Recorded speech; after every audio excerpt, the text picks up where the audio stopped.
بسم اللہ الرحمن الرحیم۔ السلام علیکم ورحمۃ اللہ۔ شہباز شریف جس طریقے سے اب دم دبا کر بھاگ گیا ہے اور شہباز شریف کوئی بھی ذمہ داری اپنے سر پر لینے کو تیار نہیں ہے، نہ وہ بحرانوں کو پاکستان سے نکالنے کے لیے ایکٹیو نظر آ رہا ہے، نہ پاکستان کو اپنے پیروں پر کھڑا کرنے کے لیے کوئی بات کرتا ہے۔ اور پچھلے دنوں سے جو پچھلے نئی حکومت جب ملی تھی تو اس نے بڑی تقریریں کرنی، شہباز شریف نے آ کر شہباز شریف نے ہر روز ہی پریس کانفرنس کر لینی، ہر روز ہی اس نے کابینہ کا اجلاس بلا لینا، ہر روز ہی اس کی جانب سے وہ بار بار یاد آتی تھی شبانہ روز، ہر روز ہی اس کو یاد کرتا تھا۔ آج وہ شبانہ بھی کہیں غائب ہو گئی ہے۔ جب شبانہ غائب ہو گئی تو شہباز شریف بھی غائب ہو گیا۔ آج کل آپ کو کہیں نہیں نظر آئے گا شہباز شریف شبانہ کرتے ہوئے۔ اس کی وجہ یہ ہے کہ اب بحران اتنے شدید ہو گئے ہیں، بحران اتنے گمبھیر ہو گئے ہیں، بحران اتنے بڑھ گئے ہیں اور ملک کی صورتحال ہوتے اتنی تشویشناک، خطرناک اور خوفناک ہو گئی ہے کہ شہباز شریف اب کچھ نہیں کر سکتا۔ دیکھیں، نون لیگ کے اندر جو لیڈرشپ موجود ہے، جو ان کی ساری لیڈرشپ ہے نون لیگ کی، وہ خود اس بات کو مانتے ہیں کہ شہباز شریف نہ تو سیاستدان ہے، شہباز شریف نہ تو لیڈر ہے، شہباز شریف کے اندر نہ تو لیڈرشپ کوالٹی ہے، نہ شہباز شریف کو لیڈ کر سکتا ہے، نہ شہباز شریف کو سیاست کرنی آتی ہے، نہ شہباز شریف کو معاملات ٹھیک کرنے آتے ہیں۔ یہ نون لیگ والے خود کہتے ہیں، اور وہ خود کہتے ہیں کہ ہم تو صرف نواز شریف کی وجہ سے بیٹھے ہیں۔ تو اگر وہ کہتے ہیں کہ نواز شریف کی وجہ سے بیٹھے ہیں تو نواز شریف تو آج کل اقتدار کے اندر ہے ہی نہیں، نواز شریف تو پاور میں ہے ہی نہیں، نواز شریف کے پاس تو اتھارٹی ہے ہی نہیں۔ تو پھر چھوڑ دیں، آپ پارٹی چھوڑ دیں، آپ شریف خاندان کی جان چھوڑ دیں، اس کی نوکری کرنا چھوڑ دیں، اس کی چاکری کرنا چھوڑ دیں، اس کے آگے پیچھے گھومنا چھوڑ دیں، خوش آمدی کرنا چھوڑ دیں۔ اور کچھ لوگوں نے یہ کر کے بھی دکھایا، جس میں شاہد خاقان عباسی شامل ہے، مفتاح اسماعیل شامل ہے، محمد زبیر شامل ہے، اور اس طرح کی پوری ایک لمبی لسٹ ہے جنہوں نے پچھلے 2 سال کے اندر شریف خاندان کی سیاست کے اوپر لعنت بھیجی ہے، اور ان کی سیاست کے اوپر لعنت بھیجنے کے بعد استعفے ان کے منہ پر مارے ہیں، اور وہ پارٹی کو چھوڑ کے چلے گئے ہیں۔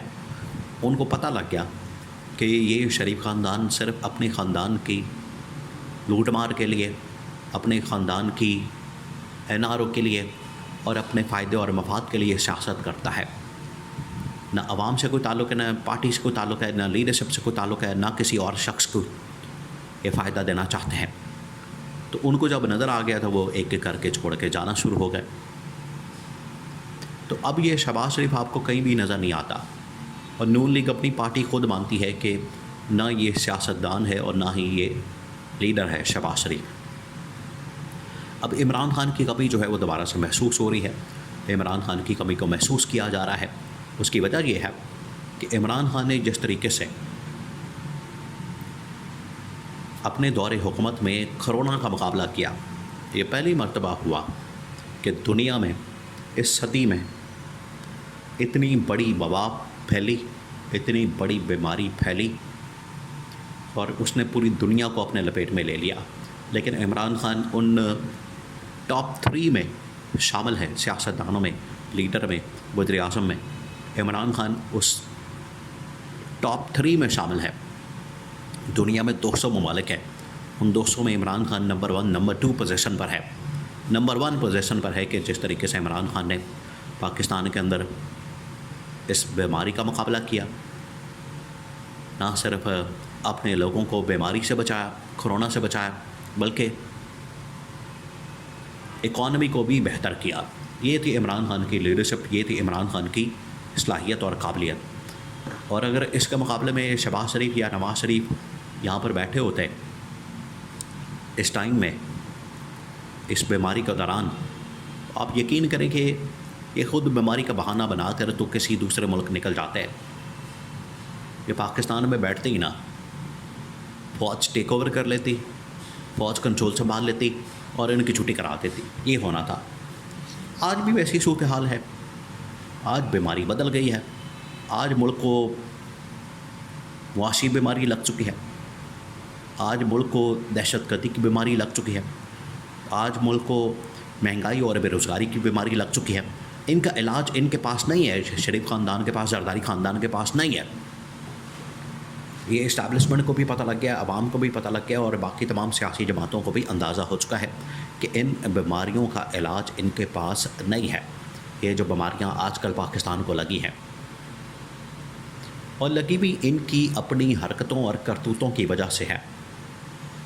ایک تو یہ ہے کہ یا جیسے عمران خان کو بہت سارے مسائل مل گئے, پیچھے شریف خاندان, زرداری خاندان نے حکومت کی تھی 10 سال کے لیے, اور 10 سال میں انہوں نے ملک کا بیڑا غرق کر دیا تھا. 10 سال میں انہوں نے ملک کی تباہی پھیر دی تھی, بربادی پھیر دی تھی. وہ تو چلے سمجھ آتا ہے کہ عمران خان کے پاس اس قسم کی لٹی پٹی حکومت ملی, اکانومی ملی, معیشت ملی, تو عمران خان نے پھر بھی ہر چیز کو بہتر کیا اور اکانومی کو اور ملک کو اپنے پیروں پر کھڑا کیا. 2 سال کرونا ہونے کے باوجود تو انہوں نے کیا کیا؟ انہوں نے جو بہتر تھا پاکستان, اس کو بھی تباہ و برباد کر دیا. اس چیز کے اندر تو یہ مہارت رکھتے ہیں, اپنی جائیدادیں بنانے میں بھی ان کو بڑی مہارت ہے. ملک تباہ کرنا اور اپنی جائیدادیں بنانا, بس یہ 2 ہی کام آتے ہیں ان کو. اب پچھلے تقریباً کو 3-4 دن سے ملک کے اندر پارلیمان کے اوپر جو حملہ کیا گیا ہے, یہ اس کی بھی ذمہ داری لینے کو تیار نہیں. حالانکہ اس میں یہ شہباز شریف کو, ایاز صادق کو آن بورڈ لے کر یہ سارا آپریشن کیا گیا, لیکن انہوں نے بات جو ہے وہ اسٹیبلشمنٹ کے اوپر ڈال دی. اب عمران خان کے نالج میں جب یہ معاملہ لے کر آئے, تو عمران خان تو پہلے دن سے کہہ رہا تھا کہ یہ اسٹیبلشمنٹ اور Imran Khan P T I کے درمیان لڑائی کروانا چاہتے ہیں, اور اسی مقصد کے لیے انہوں نے یہ سارا ڈرامہ رچایا, یہ پوری فلم چلائی, صرف اس مقصد کے لیے کہ پی ٹی آئی اور اسٹیبلشمنٹ آمنے سامنے آ جائیں. اور یہ سب کچھ ان لوگوں نے کیا. تو عمران خان تو بار بار یہ وارننگ دے رہا ہے, عمران خان تو بار بار خبردار کر رہا ہے. اب اسٹیبلشمنٹ کو ایک ایک کر کے سمجھ آ رہی ہے ان کی وارداتوں کی, کہ یہ کرنا کیا چاہتے ہیں, ان کے دماغ میں چل کیا رہا ہے, اور یہ اپنی حکومت کو بچانے کی خاطر, اپنی لوٹ مار کو بچانے کی خاطر یہ کس حد تک جا سکتے ہیں. یہ اسٹیبلشمنٹ کو اب سمجھ آنی شروع ہو گئی ہے, اور اس کی وجہ سے جب ٹاپ پولیٹیکل کمان بیٹھتی ہے, دیکھیں اب تو دہشت گردی نے بھی سر اٹھا لیا ہے. جب بلوچستان کے اندر اور خیبر پختونخوا کے اندر دہشت گردی کے واقعات ہوئے ہیں, تو انہوں نے سوچا ہے کہ ہم نے پولیٹیکل سچویشن کے ساتھ ساتھ جو ملک کے اندر امن و امان کی سچویشن ہے, اس کو بھی بہتر کرنا ہے, اور اس کے لیے ہمیں کسی سے بھی بات کرنی پڑے, ہاتھ ملانا پڑے, چاہے عمران خان یا پی ٹی آئی کے ساتھ ہم نے بات کرنی ہے, اور اس حکومت کی ناکامی کو ہم نے کسی صورت بھی اپنی گلے میں نہیں ڈالنا.